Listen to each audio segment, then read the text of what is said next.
Chapter 9, Rescue and Remorse. When he finally reached Stumpy's pin oak tree, Kona was stunned by what he saw. The top of the tree had been snapped off like a bean. What was left of its lower trunk still stood sharp and upright, ice hanging down its sides like a fresh-cut wound. Scattered across the ground lay the debris that had once given the giant oak its majesty. Solid pieces of trunk, mammoth branches with long, graceful stems, hundreds of broken twigs, all glistening under a hard layer of ice. Kona could barely breathe.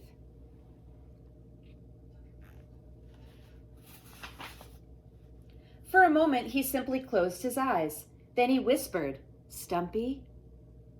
His voice was lost in the desolation of the park. He cleared his throat and this time spoke louder. "Stumpy?" Clamping his teeth onto the scattered branches to steady himself, he made his way around what was left of the tree. Every few feet he called out, "Stumpy!" Each time he was met by silence, and when he found a part of Stumpy's nest scattered on the ground, bits of bright material and gum wrappers thrown everywhere, it was almost more than he could bear. He sat down and hung his head. Stopped there, motionless, discouraged, confused, and very cold, Kona heard a sound. It was a sound like a song. He lifted his ears. The sound was coming from within a large piece of broken trunk that had rolled away from the rest of the debris and settled against a broad rhododendron bush. Kona stood up and listened more intently. "Rock-a-bye bottom in the treetop," someone sang. Get it? "Stump!" Kona's voice boomed across the wreckage. "Stump!" The dog leaped forward, then danced like a Bolshevik until he landed beside the singing tree trunk, flat on his back. He moaned. From a small round hole in the trunk, a little black head, fuzzed with silver, poked out. It looked at Kona. "Help!" the head shouted. Kona raised himself up and moved closer. The little black head that had yelled for help belonged to a bat. "Murray?" he inquired. "In person," answered the bat. "Are you all right?" Kona asked. "I think we bounced," said Murray. "You must be Kona. I knew Stumpy would find you. The kids are all in here, snoring like elephants."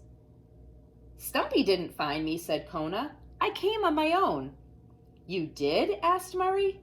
"Stumpy's not with you?" "No," said Kona. "Well, she's not with me," wailed Murray. "She said she'd go get you." "Where is she?" the two said together. Kona's heart sank. He looked all around the deathly quiet park. "Stump!" he called. "Stump!"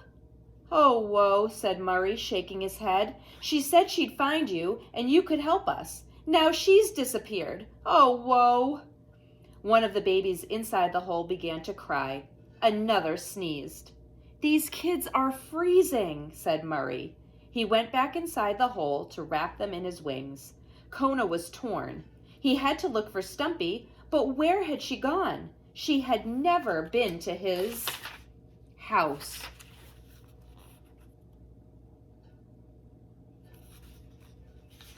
She had never been to his house, so how did she think she would find him? The fall must have rattled her senses. Kona wanted to keep looking for her, but the babies needed shelter, and quickly. It would be very dangerous for them to be exposed to the cold much longer. Kona made his decision. He spoke into the hole. "We have to get you to my house, Murray. You and the babies. Then I'll come back to search for Stumpy." "Me and the babies?" Murray said from within. "Me? I'll be okay." "I can't get them out of here alone," said Kona. "Can't you just call a cab or something?" Kona was thinking hard. "I've got it," he said. "You can all ride on my back." "Excuse me?" said Murray. He popped his head out of the hole again. "It's the only way," Kona insisted. "You can sit on my back and tuck the children inside your wings. It will be like riding a horse." "Sure, like I've ever ridden a horse," answered Murray. "We're going to end up on hard copy. I know it." But within minutes, Murray was on Kona's back, humming nervously. the babies tucked under his wings. Now that Kona had to carry everyone, he was really worried. He had fallen dozens of times on his way to the park, but he couldn't risk any such accidents on the journey home. There was only one thing to do. "What?" Murray called out. "We're crawling?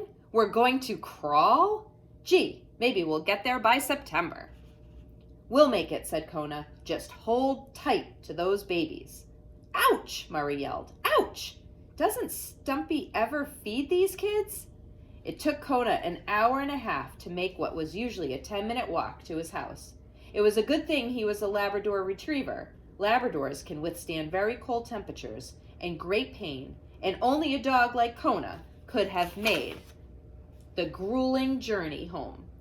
In the moonlight of the clearing sky, everything glistened like diamonds, as if the world had become a jewel, and even as Kona pulled himself across the yards, he was moved and strengthened by the incredible beauty all around him.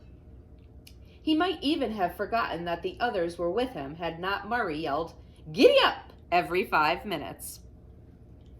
When Kona finally saw Professor Albert's house again and saw that the front door was still slightly ajar and that the fireplace still glowed and that he was home, he wanted to weep. It was as if he were gazing at heaven itself.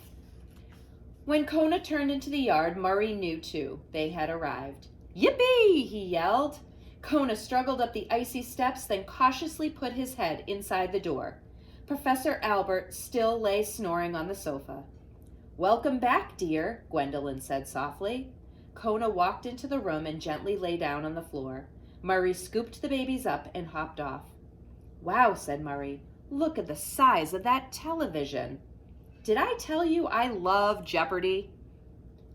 Gwendolyn smiled at Kona.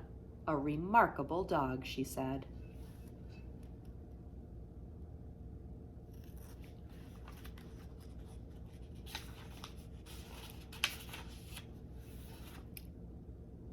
Gotta wait for chapter 10.